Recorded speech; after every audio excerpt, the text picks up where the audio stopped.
सितारों से आगे कल्पना चावला पर लिखी यह पाठ्य पुस्तक की कहानी है। 1 फरवरी 2003 विश्व के लोग अपने अपने टेलीविजन सेट पर आंखें गड़ाए हुए थे। अमेरिका में फ्लोरिडा के कैप कैनावरल अंतरिक्ष केंद्र के बाहर दर्शकों की भीड़ थी। सबकी आंखें आकाश की ओर लगी थी। अवसर था कोलंबिया शटल के पृथ्वी पर लौटने का। भारत के लोग भी आतुरता से टीवी पर बैठे इस दृश्य को देख रहे थे। उनकी आतुरता का कारण यह भी था कि इस अंतरिक्ष अभियान में भारत की बेटी 41 वर्षीय कल्पना चावला भी शामिल थी। उसके परिवार के लोग तो फ्लोरिडा में ही अपनी बेटी के लौटने की प्रतीक्षा कर रहे थे। यहाँ भारत में उसके नगर करनाल में उसी के विश्वविद्यालय टैगोर बाल निकेतन के लगभग 300 छात्र छात्राएं अपने विद्यालय की पूर्व छात्रा कल्पना चावला के अंतरिक्ष से सकुशल वापस लौटने को उत्सव के रूप में मनाने के लिए एकत्र हुए थे। प्रकृति के रहस्यों को खोजने में जान का जोखिम रहता ही है। एवरेस्ट विजय करने में दर्जनों पर्वतारोहियों ने अपनी जानें गंवाई हैं। उत्तरी ध्रुव और दक्षिणी ध्रुव की खोज में भी अनेक सपूतों ने अपने बलिदान दिए हैं। यही स्थिति अंतरिक्ष अभियान की भी है।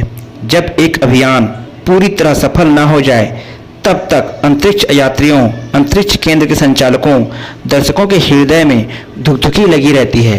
उस दिन भी केप के कैनावरल में प्रातः 9 बजे दर्शकों की सांस ऊपर की ऊपर रह गई। पृथ्वी के वायुमंडल में प्रवेश के साथ ही कोलंबिया शटल का संपर्क अंतरिक्ष केंद्र से टूट गया। सहसा कुछ मिनटों के बाद टेक्सास के ऊपर एक जोरदार धमाका सुनाई दिया। ह्यूस्टन कमान केंद्र में घबराहट फैल गई।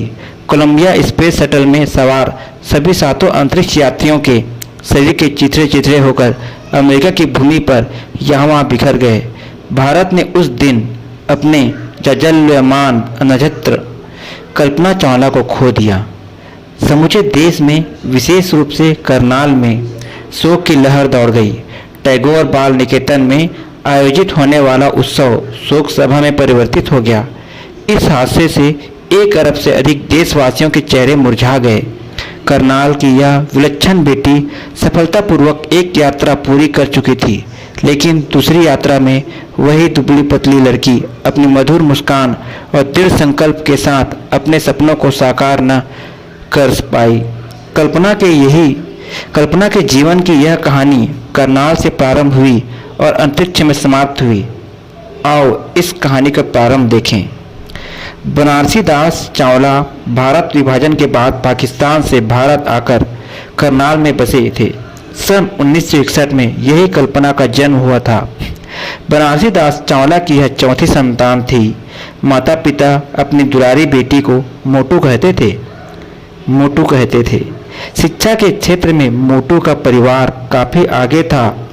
मोटू की स्कूली शिक्षा करनाल के टैगोर बाल निकेतन में हुई। बनारसी दास चावला की यह चौथी संतान थी। माता पिता अपनी दुलारी बेटी को मोंटू कहते थे। शिक्षा के क्षेत्र में मोंटू का परिवार काफ़ी आगे था।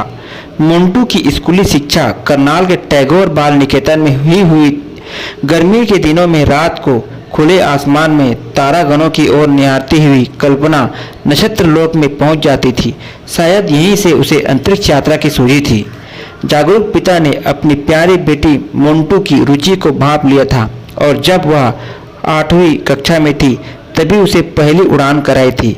एंट्रेंस की परीक्षा उत्तीर्ण करके कल्पना ने इंजीनियरिंग की पढ़ाई शुरू की। इंजीनियरिंग में उसने अंतरिक्ष विषय लिया। चंडीगढ़ के पूर्वी पंजाब इंजीनियरिंग महाविद्यालय में उस समय तक एरोनॉटिक विभाग में कम छात्र छात्राएं ही दाखिला लेते थे। छात्राओं का प्रतिशत तो और भी कम रहता था। कॉलेज में पढ़ते समय कल्पना दत्तचित्त होकर, केंद्रजीत होकर अपना कोर्स तैयार करती ही थी। साथ ही कॉलेज के सभी क्रियाकलापों में भी भाग लेती थी। वह अक्सर कहती थी, जो काम लड़के कर सकते हैं वह मैं भी कर सकती हूँ। कल्पना को जब एरोनॉटिक्स की डिग्री मिल गई तब उसने अपनी आगे की पढ़ाई अमेरिका में करने का मन बनाया। उसे वहाँ प्रवेश भी मिल गया। वहीं उसका परिचय जेन पियरे से हुआ। दिसंबर 1983 में वे दोनों विवाह सूत्र में बंध गए। विवाह के उपरांत भी कल्पना ने अंतरिक्ष में उड़ने का सपना ध्येय अटल रखा। एक दिन उसे टेलीफोन पर नासा से समाचार मिला, हमें खुशी होगी यदि आप यहाँ आकर एक अंतरिक्ष यात्री के रूप में अंतरिक्ष कार्यशाला में भाग ले। कल्पना के लिए तो यह मन मांगी मुराद पूरी होना था। नासा द्वारा अंतरिक्ष यात्रा के लिए चुने जाने का गौरव बेले ही लोगों के भाग्य में होता है। 6 मार्च 1995 से कल्पना 1 वर्षीय प्रशिक्षण कार्यक्रम प्रारंभ हुआ। तरह तरह की प्रशिक्षण प्रणालियों के द्वारा इन अंतरिक्ष यात्रियों को तैयार करने में कई महीने लग जाते हैं। कल्पना को इस अवधि में जो उत्तरदायित्वपूर्ण कार्य सौंपे जाते थे वह उन्हें पूरी निष्ठा से करती थी। 19 सितंबर 1997 को एक STS-87 के अभियान दल के सदस्यों का परीक्षण हुआ। इनमें कुछ पुराने अनुभवी सदस्य थे तो कुछ नए भी थे। कल्पना का यह पहला अभियान था। अंतरिक्ष से पहले अंतरिक्ष यात्री अपने अपने परिजनों से मिले। इसके बाद सब एक एक करके अंतरिक्ष यान में सवार हुए। अंतरिक्ष यान 17,500 मील प्रति घंटे की गति से उड़ा। कल्पना के लिए इतनी ऊंचाई से विश्व की झलक देख पाना एक दैवी कृपा के समान था। यह यान 17 दिनों तक अंतरिक्ष में घूमता रहा और अंतरिक्ष यात्री अपने प्रयोग करते रहे। अंततः शुक्रवार प्रातः 6 बजे अंतरिक्ष यान कैनेडी अंतरिक्ष केंद्र पर उतरा। दर्शक दीर्घा में बैठे अंतरिक्ष यात्रियों के परिवार के लोगों ने यान के सकुशल वापस लौटने पर ईश्वर को धन्यवाद दिया। इस उड़ान में उपग्रह और कंप्यूटर प्रणाली में कुछ गड़बड़ी आ गई थी। इस गड़बड़ी का दोष कल्पना पर लगाया गया। जांच दल के सामने कल्पना ने निर्भीक होकर अपनी बात कही।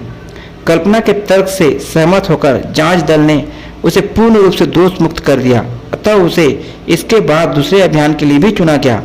दूसरे अभियान की तिथि 16 जनवरी 2003 निश्चित की गई। इस अभियान का मुख्य उद्देश्य भौतिक क्रिया का अध्ययन करना था, जिससे बदलते मौसम एवं जलवायु का ज्ञान सुलभ हो सके।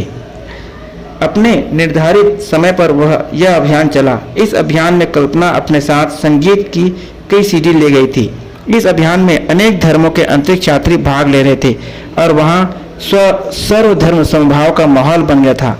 कल्पना समय समय पर CD के गाने सुनकर तरोताजा हो जाती थी। स्पेस शटल पर अपने निर्धारित कार्यक्रम निर्धारित समय में पूरा करके वापस पृथ्वी की ओर आ रहा था। तभी 1 फरवरी 2003 का वह काला दिन आ गया, जब स्पेस शटल पर उसमें सवार 7 अंतरिक्ष यात्रियों के शरीर के छत विछत अंग अमेरिका की धरती पर इधर उधर बिखर गए। संपूर्ण विश्व में इस दुर्घटना से शोक की लहर फैल गई। कल्पना का जन्म और जीवन सामान्य जैसा ही था, किंतु उसकी उपलब्धियां असामान्य थी। वह सदा नई जानकारी, नए अनुभव, नए चमत्कार करना चाहती थी। सारे विश्व के बच्चों के लिए उसका यही संदेश था, अपने विश्वास के धरातल से आगे बढ़कर चलो, तभी असंभव को संभव बनाया जा सकता है। कल्पना के इस संदेश को जीवंत रखने के लिए उसके परिवार ने मॉन्टेग्यू फाउंडेशन की स्थापना की है, जिसका उद्देश्य है प्रतिभावान नवयुवकों और नवयुवतियों को, जिन्हें धन अभाव के कारण उच्च शिक्षा से वंचित होना पड़ता है, विश्वविद्यालय की शिक्षा प्राप्त करने में सहायता करना। Thank you.